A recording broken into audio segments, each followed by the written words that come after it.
familiären Kreis. Es ist ja ein sehr familiärer Kreis, man weiß nicht, wie viele Leute das kommen. Das ist immer eine Überraschung. Ich begrüße natürlich ganz, ganz herzlich, Bibliothek. Wunderschön, dass du da bist, ich freue mich. Zuerst wird, nachdem ich fertig geredet habe, wird sie dann lesen und erzählen. Und nachher können wir im ersten Stock noch ein wenig etwas trinken. Es ist noch ein Glas zum Trinken, das will mich verdursten. Gut.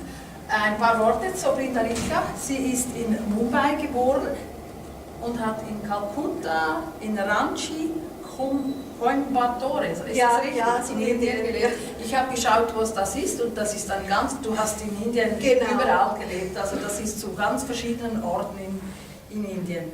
Und seit 15 Jahren ist Bibliothek in der Schweiz und sie hat 2 kleine Jungen und ihr Mann, sie ist verheiratet, die Jungs sind glaube da unten irgendwo, und sie arbeitet Teilzeit als Publikationsmanagerin für den Internationalen Bauingenieurverband an der ETH Zürich. Ja. Und du hast etwa 5 Jahre, hat sie in Dietikon gelebt und heute in Wohlen. Ja. Und wo sie in Dietikon gelebt hat, hatte sie eine kleine Ausstellung. Nein, kleine kann man nicht sagen. Das war meine erste und sehr wichtigste. Genau, eine wunderschöne Bilderausstellung war das. Und eines davon, das hängt hier, das durften wir nachher behalten. Das sagt mir jeden Morgen und Mittag. Also ich freue mich wirklich jeden Tag daran, und es ist mir überhaupt noch nicht verleidet. Ich finde, es ist ein so schönes Bild von Dietikon. Ich freue mich jeden Tag daran. Ja, und sie gibt auch heute Malkurse. Ja. Vielleicht kennen ein paar, vor allem ihre Freundin, kennen sicher ihre Bilder. Und in Mumbai hast du auch in einer, habe ich gelesen, in einer großen englischen Tageszeitung gearbeitet. Sie war auch 3 Jahre lang Herausgeberin für ein indisches Jahresmagazin. Also du hast Erfahrung im Schreiben. Ja, ungefähr 15 Jahre, ich bin in Printmedia. Ja. Genau. Und Dietikon schreibt und malt seit ihrer Kindheit und wurde immer unterstützt, das hat sie auch immer wieder betont, von ihrer Mutter. Ja. Das ist richtig so. Und jetzt ihr erstes Buch, das beinhaltet 15 Kurzgeschichten von indischen Expats in der Schweiz. Ja. Also jetzt sind wir neugierig und ich wünsche Ihnen und mir auch viel Vergnügen. Ja, vielen Dank. Hören wir zu, was du erzählst. Vielen Dank. So, I'm going to speak in English. Is that okay for all of you? So if something is not clear, please feel free to ask me again. So thank you once again to A.Matt for always supporting me, and also Stadt Bibliothek, thank you very much. Everything, Dietikon for organizing my exhibition and now the book Ausstellung. So I'll introduce this book. First, do you know the meaning of Masala? I have my friends here back down there, so they know very well. But do you know the meaning of Masala? It means Gewürze. Swiss is a very popular brand. I wanted to have it there, and Masala is the Gewürze. So the book has 15 short stories, and I've grouped them under different masalas, different Gewürze. For example, I have chilies. There the characters are a little bit, hot and fiery, and then I have like cinnamon, where the characters are more, like calming, down to earth. Then I have basil, and so on. So I have different kind of Gewürze, spices under which I've grouped these stories. It took me a long time to come up with this, because I'm here for 15 years, as you heard. But I have a job, I have 2 small children, and but this is my passion. I love drawing, I love writing, and even though it had a long genesis of coming up with this book, I'm happy that it's finally published and it's out there.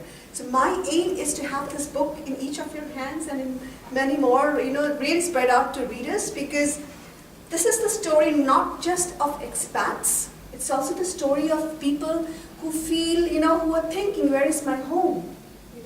Like sometimes even if we are at home, we may not connect always with the people we are with. And sometimes you are in Ausland and suddenly you connect with someone so strongly that you feel that, how come? I mean, where am I? where is my home? So these feelings, so each and every story, and I should also say this maybe because my husband is the only man in this room, maybe I can dare to say this. Most of the stories have a woman protagonist. So, like the first story, it is about a Hausfrau who is about 46, 47 years old, and she's thinking that, her husband tells her that, what do you do at home the whole day? Du hast keine Arbeit, was machst du nach Hause? Immer, huh? The daughter says, Mama, you should go out and have some vitamin D, And, and everyone thinks that she has nothing to do. But it's not right. When you are at home, you have so much to do. You are managing the entire system, actually, right? So now she thinks, she's 46, 47 years old, and she thinks, and then she gets news that one of her close friend has passed away. And then she feels, I want to do something that I have always loved. It often happens that you were a good writer or a painter or something, and once you get married, you have children, you have work, you forget about your passion. So this story, the first story, is about her journey, about realizing what she wants to do. And everyone tells her that I have a lot of work. Then people say, oh, you're a drama queen. You have no work. You just say, I have a lot of work. So she really becomes a drama queen in the end, because she goes to start acting in a drama. And she meets a director. So that's the first story, for example. And I'll quickly go through most of the stories if it's not too boring for you, or you can just stop me when you don't like it. So that's the drama queen. And in the second story, which is the migratory bird, it's about a Thai lady. She comes to Germany as a nanny, and from there she travels to Geneva, and she's very young. We see the South Asian women very often, right, in Switzerland also. So she's a very teenager girl, and then she goes to Geneva as a nanny, and then she grows up, and she goes through different kind of experiences. So the first three stories are grouped under turmeric, because I wanted these characters to be very resilient. So this lady, she goes through tough times, different employers. She has a baby, the father doesn't accept the baby. She goes off to start working with another person. So she's a tough cookie in the end. She was not born like that. She was a sensitive, shy, average girl. But life made her tough. Life made her resilient. So most of my characters in the book, they have this aspect. So it's not really about, I have chosen Indian names, I have chosen Indian characters because I know them very well and I can relate to them more. But these are about human bondings, these are about human relationships, most of the stories. So a round trip, then a surprise date. The pianist, for example. Pianist is under the red chilies section. So it's sometimes a taboo to talk about women's desire. We don't often talk about it or write about it. We don't want a woman to have affairs and stuff like that. But here what happens is this lady, she's a very passionate pianist. And whenever she goes outside, sometimes she has these flings or these muses, and sometimes she has relationships with people temporarily, maybe to just fire up her creativity or something. And she has a husband who understands this. Not many are like that, but in this case he does, because he feels that it's a harmless creative process for her, perhaps, and he loves her beyond her these flings. So here the lady is talking about her own desire and that whom she wants to meet and things like that. So very often, especially as a woman, I feel we have these parameters which kind of limit us, that you have to be a good mother. A good mother means, you have to be at home sometimes, take care of your children. But what about women who are working outside? Does it mean that you're not a good mother? No. It's always these questions. When I was writing these stories, I was going through all these contradictions, not only my own, I was observing people, my friends who are sitting here in the back, and all of you. I'm really observing people, and I'm trying, my work is to observe and put it down in a story format. And that's my aim. I just want to reach out to more and more people and just express what I feel about expats, about women, and about people in general. So, yeah, any questions or anything you'd like to say? And anyone has read it, picked up the book? So which is your favorite? Which is my favorite? That's a tough question. Yeah.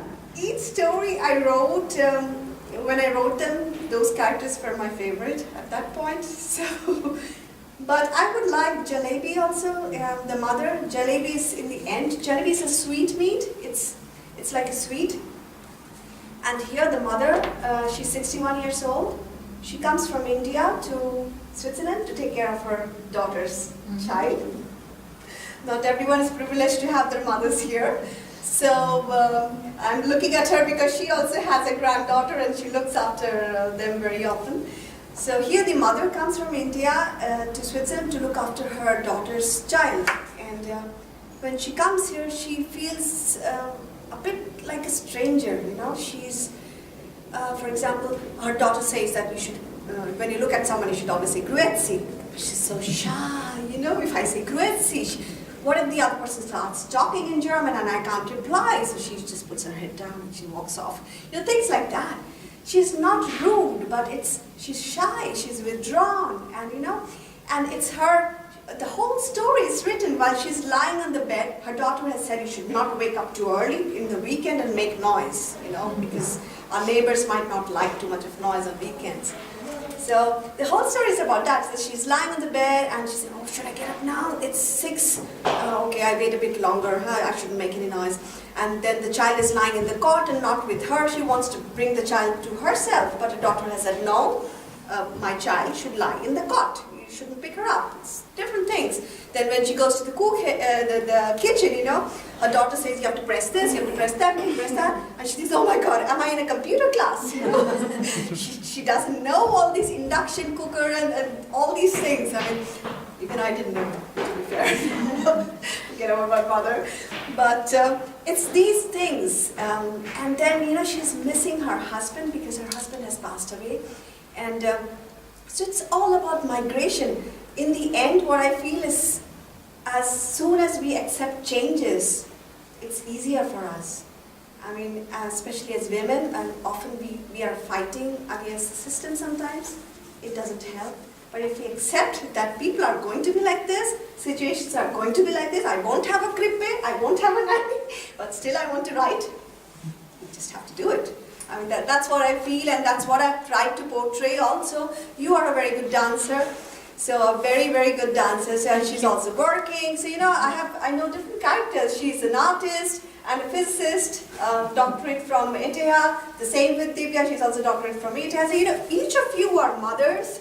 You have these jobs, you have done your research, so you can't let go of something that you love so much also, you know.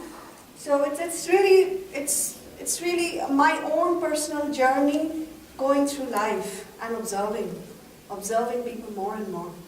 So that's how I would, yeah, I had written something completely else, but I said something different.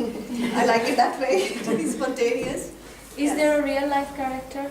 Or there is one, but I would rather not say that. No, not just saying, but is there? Yes, there is one, yes. One particular incident which actually prompted me to write. I shouldn't say much, but it's in the second story, yes. So in all the stories, there is some real life character, or some of them are fiction? So, you know, every time I had something which motivated me to write. So maybe one incident or one word or one comment from someone which I heard, and I felt, okay, now with this comment I can build up a story. So it's like that. Where are these women coming from? All different parts from India, or just particular city? Or yeah, I mean, India is so huge. It's 1.3 billion people, and you know, they are from different parts. Yeah, but I have used more characters from Bengal region, Kolkata. So from Calcutta also I've used some names, and there's a glossary in the back. So before you start reading it, you might want to have a look at that, because some of the words I've used are in the glossary. It's too small, you might need a laser brille, I'm sorry, or a microscope, but it's there. Yeah, so it's from Calcutta, a lot of people, then North Indian, and yeah, it's kind of mixed. Yeah. And religion-wise? Religion-wise, most of them are Hindus, because Indians are mainly Hindus, but I have Christians. Like the second story, it also talks about Catholic background a little bit, and yeah, different characters. Yeah, but sorry, religion has not been in the Hindu group at all. As it is for most of the Hindus also, we are not too prominent about our Hindus, but more about our lifestyle. Yeah, so I'd rather put it that way. They come mostly from cities? Oh yes, yes, because India is so huge, and the people whom I encountered or those who come here, they are mainly from cities. Either they come here for research and become scientists like them, or they are working as IT professionals or something like that. Or people like me who got married. My husband was born here. He studied also in Etihad, and so I came here after my marriage. His family is here. So people like me are also there. Yes. Richa, you have a question? Yeah, I had the same, I was about to say the same, that religion is not the main topic. It's book. somewhere just slightly somewhere maybe mentioned, but it's not the main theme. Yeah, because I'm not a religious person myself, so that's why I've not been able to highlight it. But what you could totally see in this book is that the author is a painter. She has literally painted the characters with intricate details. And what I really like about most of the stories, that she describes a lot of things in very intricate details. Say, for example, nature in correspondence to what exists with human beings, and human beings with corresponding reflection of what you see in nature. And then the end is so subtle that a lot is left to your imagination. It's like this kid's book, To Moon and Back. So a lot, it's a statement, but a lot could happen. And most of the stories, I really admire that you leave it to your imagination, and you kind of weave a network, kind of like a shawl with all the beautiful things in it, and then you leave the tinkle bells to ring and they resonate. That's very nice to summarize. Yes. I also found it that all the stories have open end. Like it's open to your own interpretation, depending on how you feel, how your experience, you can interpret in your own way. You can think about the end as you like. When you It's say very that, I'm intellectually- thinking about the glass with water, it's exactly the same. You can say it's less than half full, and it's like, again, I'll relate it with painting also a little bit. If I have a glass to paint, someone might just make it an abstract art and just put one line in the whole canvas and that's it, Someone might paint it realistically with the reflection, the water and everything. So that's why I like leaving it open-end, because we are also different. We cannot have the same solution for everyone. It's not. It doesn't happen that way. We always interpret a subject, an event, as we want to. And that is also what I want. I didn't want to guide the reader to this is what happens. No. A reader is a very intelligent person. And it is the reader's responsibility to think and to put the conclusion to the story also. Welcome all of you who came a bit later, but thank you very much for joining. So we had an introduction session and a little bit of talking about the stories and the summary as well. Any other questions that I could? The Swiss writer Peter Stamm said that his characters keep him company and that he does not feel alone when writing. What is it for you? Is it the process of writing? Does it feel to be alone, or do you feel that your character keep you company? That's a very good question, very interesting question actually. The characters do keep me company very often, especially when I'm writing about a particular story. For example, the first story, Chitra, I'm thinking about her, I'm thinking like her when I'm writing it. I'm trying to think what will happen if I'm in her shoes. So they do keep me company, but once it's written and done, then I try not to go back to that character anymore, because then I cannot think like the other character. So yes, it's a long genesis, it's a long process. It has also happened that I've finished one story with a particular character, and then an idea comes, and then I go back to that character and add that detail. So things like that happen, but they do give me company, absolutely. Especially when it's dark outside, grey outside, I better have these people's company. Yes. Yes. What are you writing next? Ah, Good question. I think after my children's house of Gabe are done, I can think about it. But I do want to start a novel sometime. I do have a lot of ideas, but time is a bit of constraint at the moment. I went for short stories because it's easier to write and faster to write. It's like I'm cooking, I have half an hour and I start thinking and writing something. But for a novel, you really need a desk and you need a slot of time. And as you know, I'm also working and different things. But I want to write again. It might be Indian characters, but the themes are universal. The themes are relationship, experiences, life. Exactly how you put it. You know, it's not always sad is black. No, sad can also be something nice. So it's not really black and white. I prefer to live in the gray zone, you know, where you don't really define that this is bad, this is good, and things like that. So yes, I hope I managed to write. This took me so many years. I hope I can finish the other one earlier. You will. I hope so. Thank you so much. This I will remember. These are the things I really remember. Yes, thank you. Have you read anything? Or I was quite surprised because, again, thanks to Frau Agnesmat for organizing this because of the Vorlesung, I got a call from Limataler Anzeiger and they did an interview. I don't know if you have read this, but it came out today. I have not read it as well. She showed it to me today. So I don't know what they have written. So actually I should read it first. I have to ask my husband because I don't understand everything also in German. So I hope they have written good things anyway. But this also gives some, you've read it, yes, exactly. So yeah, this also explains a little bit about the book, and yeah, it's 15 short stories, differentiated into different masala or Gewürze categories, and that's the main thing. Yes? I know you're a voracious reader yourself, so you have a favorite author? Yes, I love Hermann Hesse. Oh, I just finished Rosehalde now, and I will start with Gertrude now. Yes, I love reading, you're right. Yes, I love reading, and I read not only Indian authors, but also Max Frisch, like Swiss authors, German authors, and everyone. And I especially connect with Hermann Hesse, if I may say that.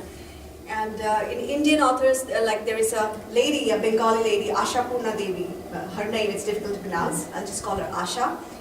She was a housewife all her life. She was never categorized as a professional writer who had a desk and stuff like that. But she came up with amazing books, amazing stories and characters. So you know, it's these people. They have so much of. If you really have a story, no one can actually stop you from writing it. I am not a professional writer. I didn't study. This is not my beruf. But I have been in publications and print media for 15 years. But when you have a story, for me, it's the desire to to put it down, and so that other people can also. When we read a book, we are searching for something. I feel, right? Maybe I'm searching for sometimes for entertainment, sometimes for. We are searching some answers in life and some experience maybe. So yeah, these are some authors whom I really admire and I like reading. When I was in Dietikon, I used to come here for the books. Now I go a lot to Central Bibliothek, Zurich. They have an amazing collection, and this book is also there in Central Bibliothek. And is it there? Yes, Yes. now on. That has to be there because of her, thanks to her.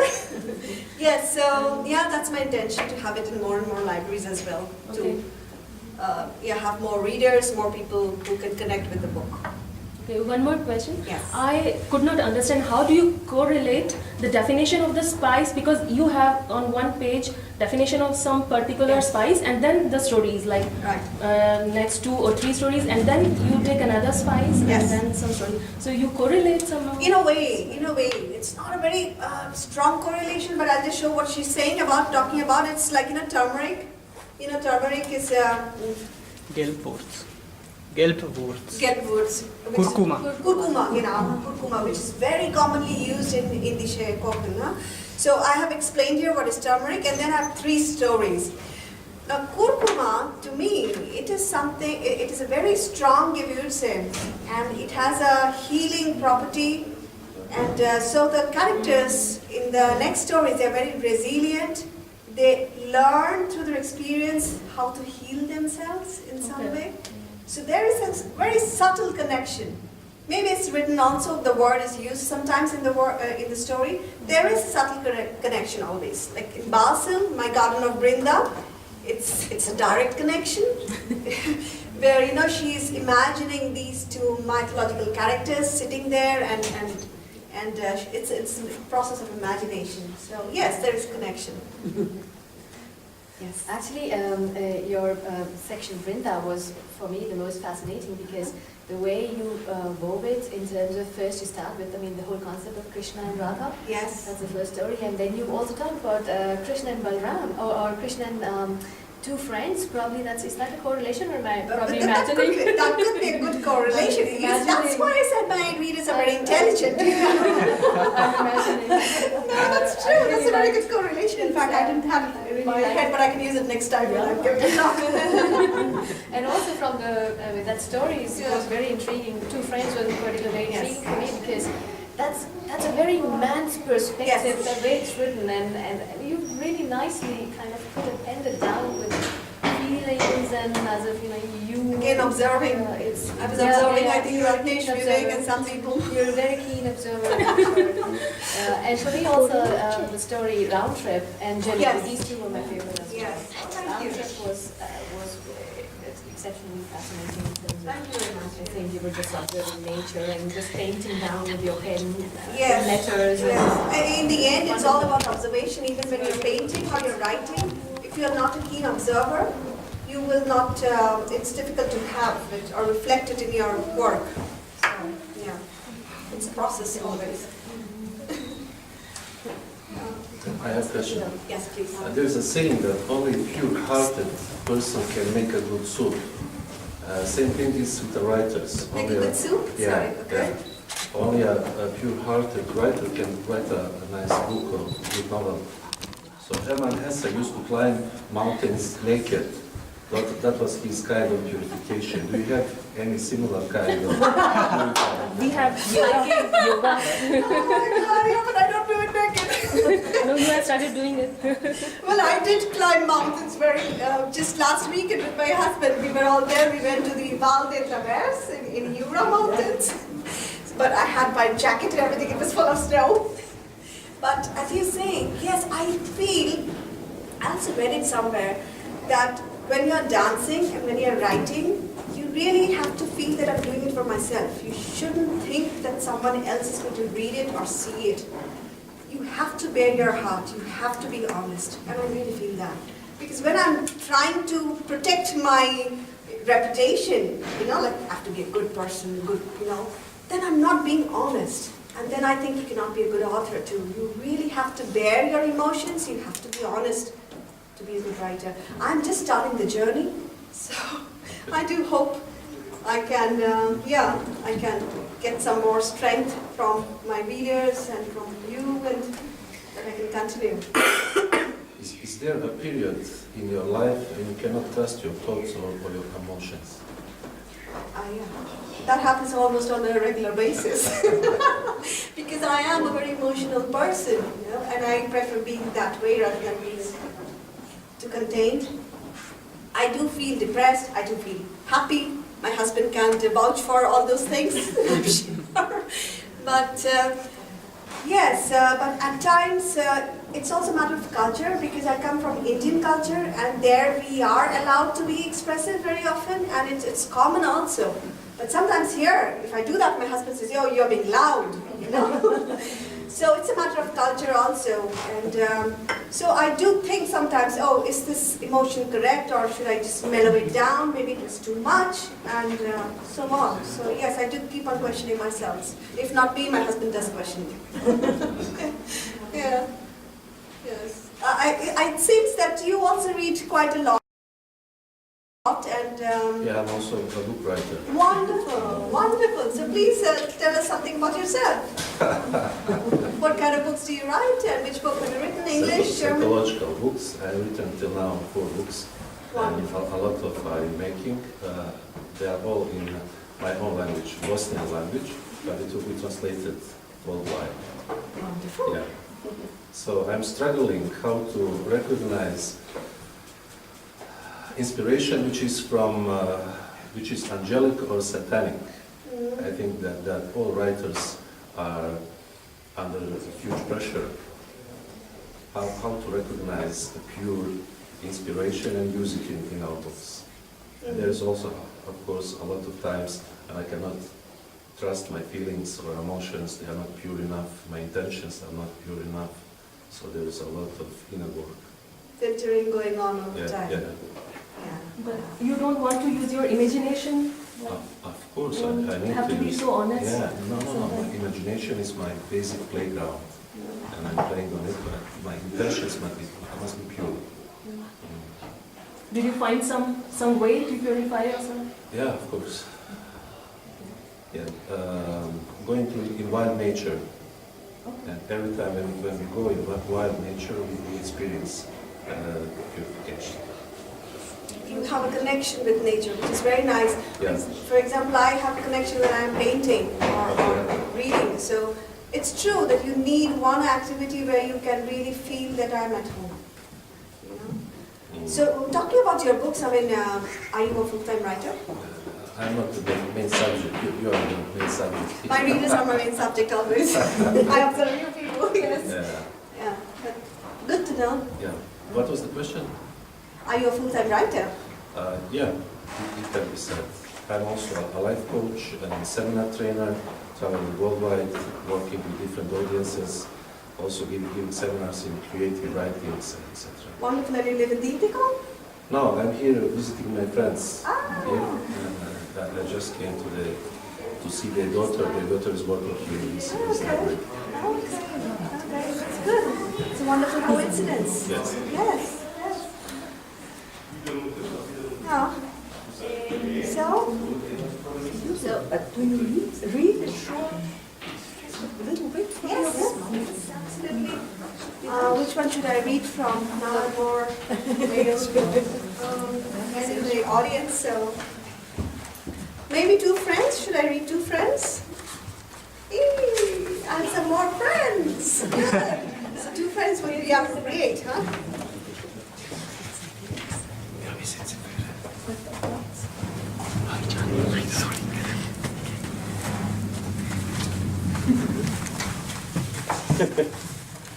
Sorry. Youngest. So I'm going to read, it's a relatively short story. It's about two friends, two different characters. They studied together.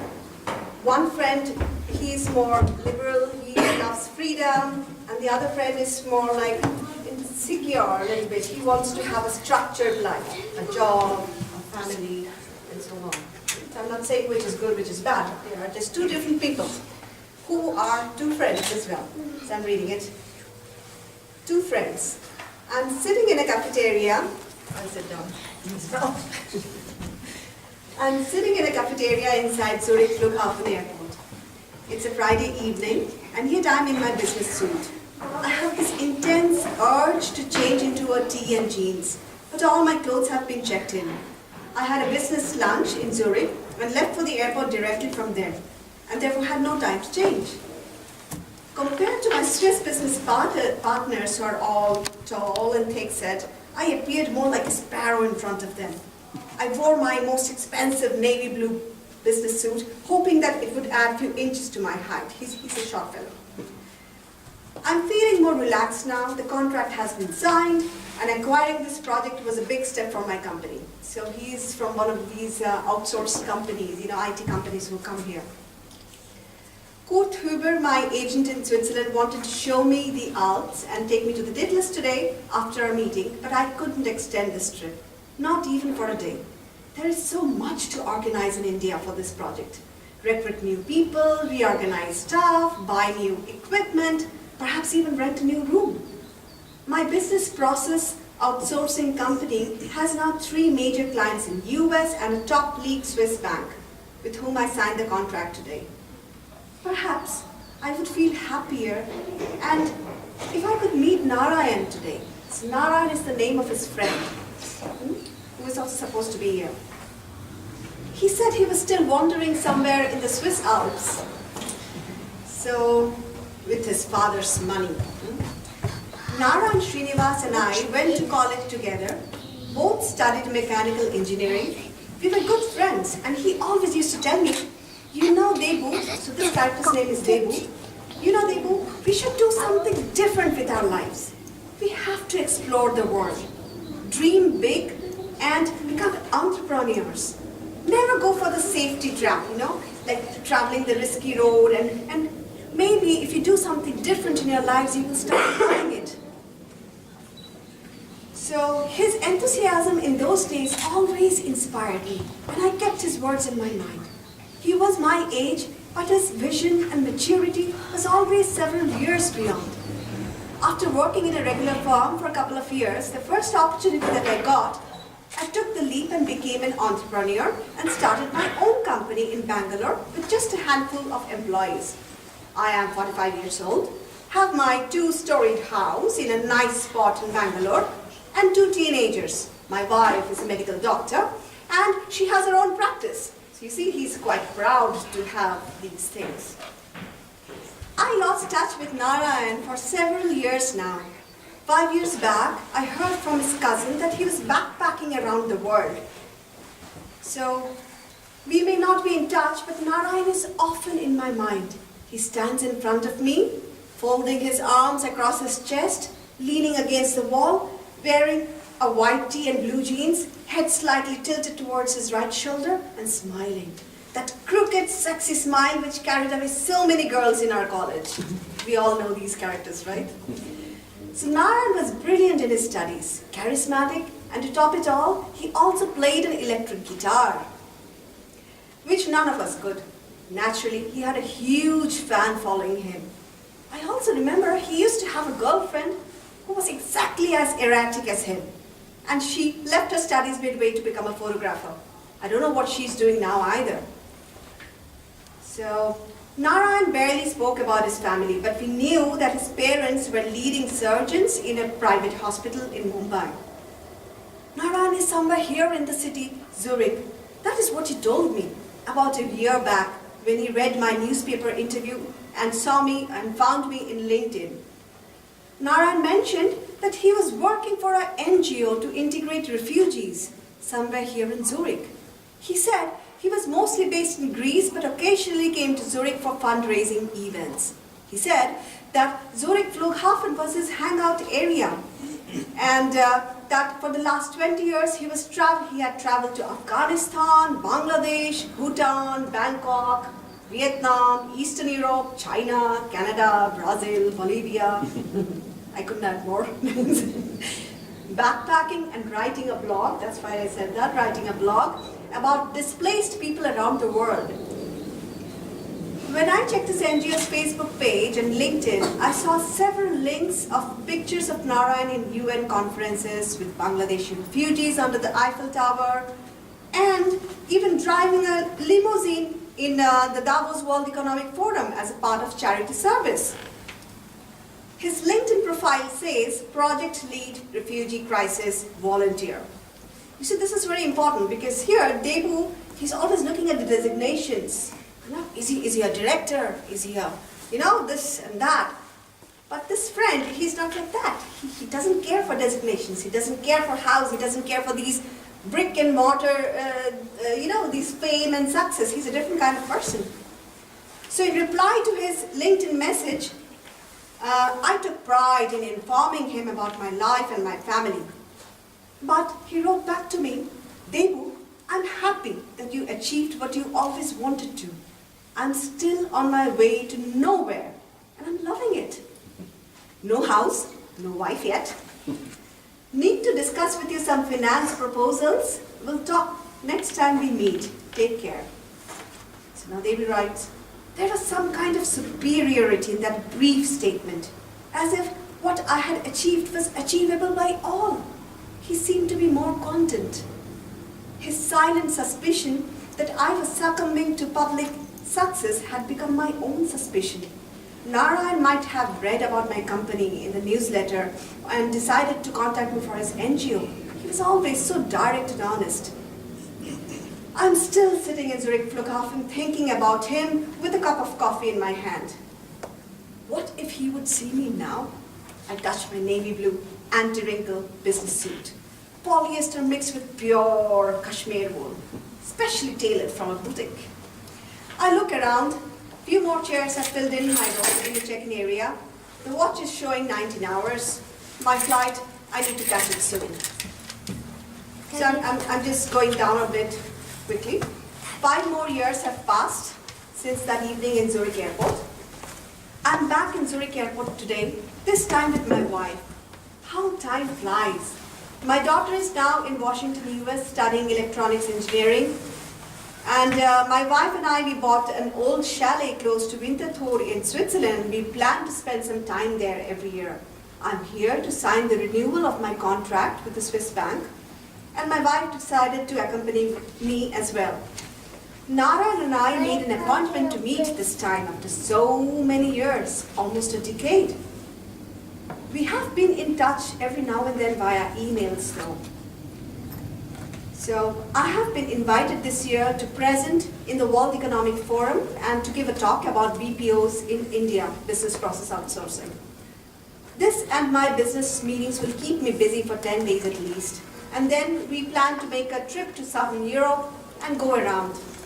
I have reached a stage where I understand that insatiable desires, incessant overdevelopment, and inability to measure joy and happiness by anything other than the latest gadgets in trends, which I need to slowly step away from. So, if I don't have an Apple, the last model of Apple doesn't mean that I'm not the happiest person.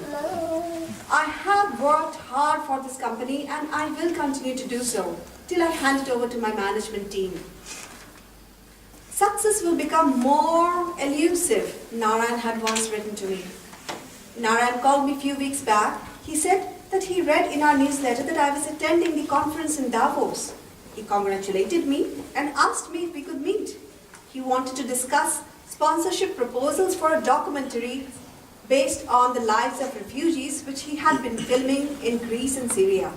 He also invited me to visit his newly opened restaurant, Swiss Masala, in Zurich Flughafen. He said it was already a popular joint, meet-up place for many people. I am slipping into my mouth the tangy basil-flavored chewing gum my wife has given me. She has asked me to suck it whenever I have a craving for a smoke. I always prefer going for a smoke, a real cigarette when I need one. But now that my wife is standing next to me, I rather put in the chewing gum inside my mouth and leave my cigarette pack of cigarettes. We have an appointment to meet outside gate 2. We should arrive any minute now, and then we will go back for lunch together. There is an atmosphere of apprehension and anticipation. That's it. Thank you.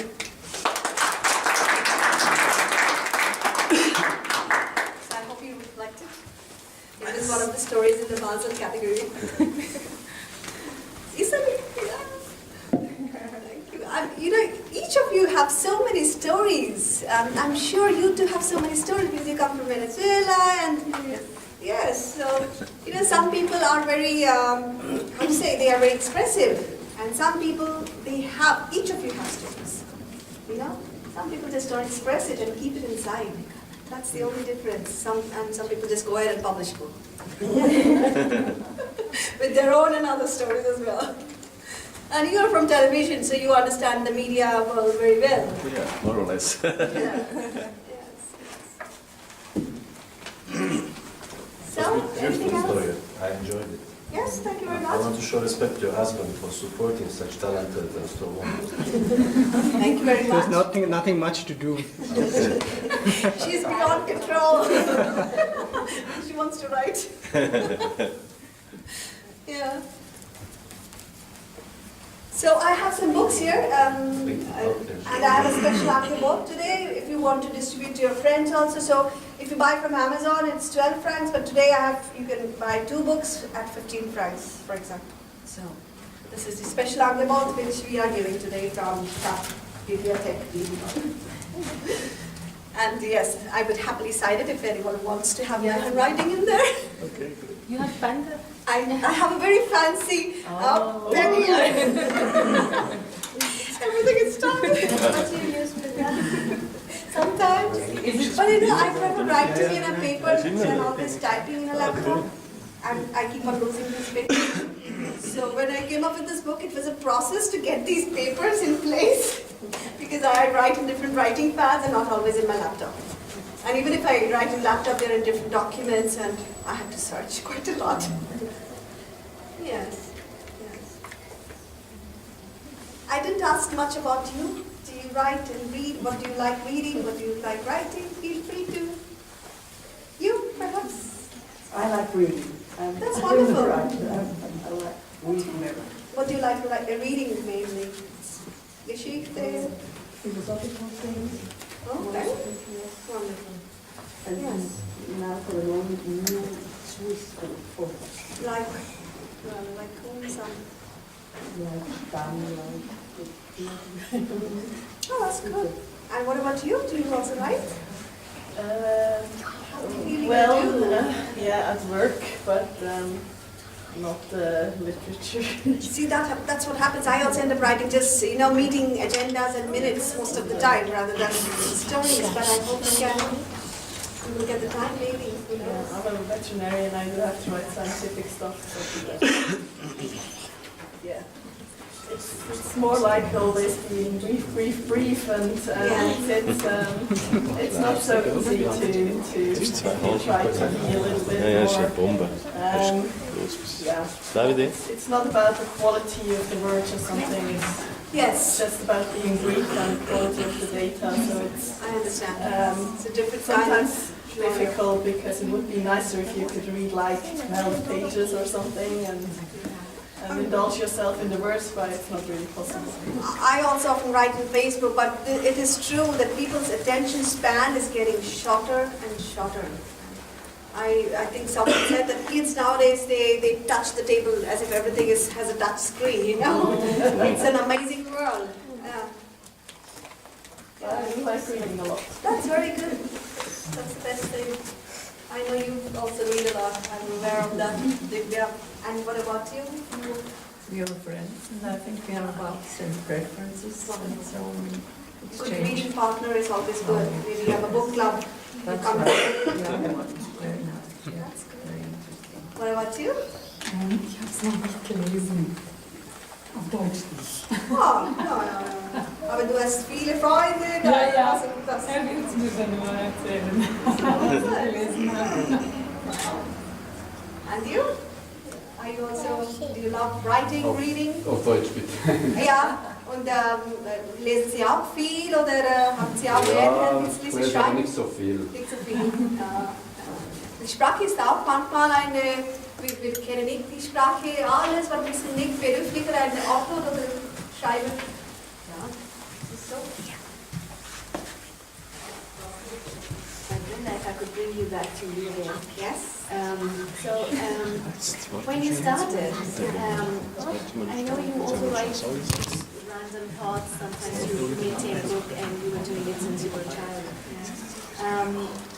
So what gave you the whole idea of this book? I mean, you had some compilation, something that you saw that you wanted to compile it, or you kind of purposely went in for this, or? You are asking me very relevant questions.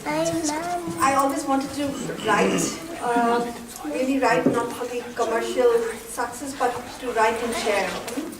And I've been writing since my first poem got published when I was 11 and things like that. My mother is a writer, she published a book this year as well. So writing has been in us, taken for granted kind of thing, but never really going out with it. Last year when I had a little bit of a health emergency, maybe that was like a catalyst. It said that go for your dreams, Forget about the right time will come, the right time never comes. Just go for it. So yeah, that's how, yes. Yes, thank you. Es hat zwei Bücher, das andere Angebot mit Unterschrift. Zo een goed giveaway. Ja, het is een goed giveaway. Ik ga er ook in de vlog. Als je in een team, het is zo min op het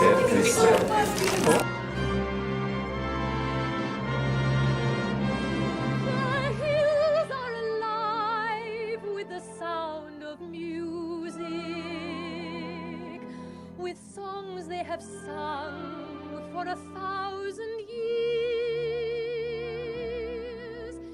The hills fill my heart with the sound of music. My heart wants to sing every song it hears. My heart wants to beat like the wings of the birds that rise from the lake to the trees. My heart wants to sigh like a chime that flies from a church on a breeze, to laugh like a brook when it trips and falls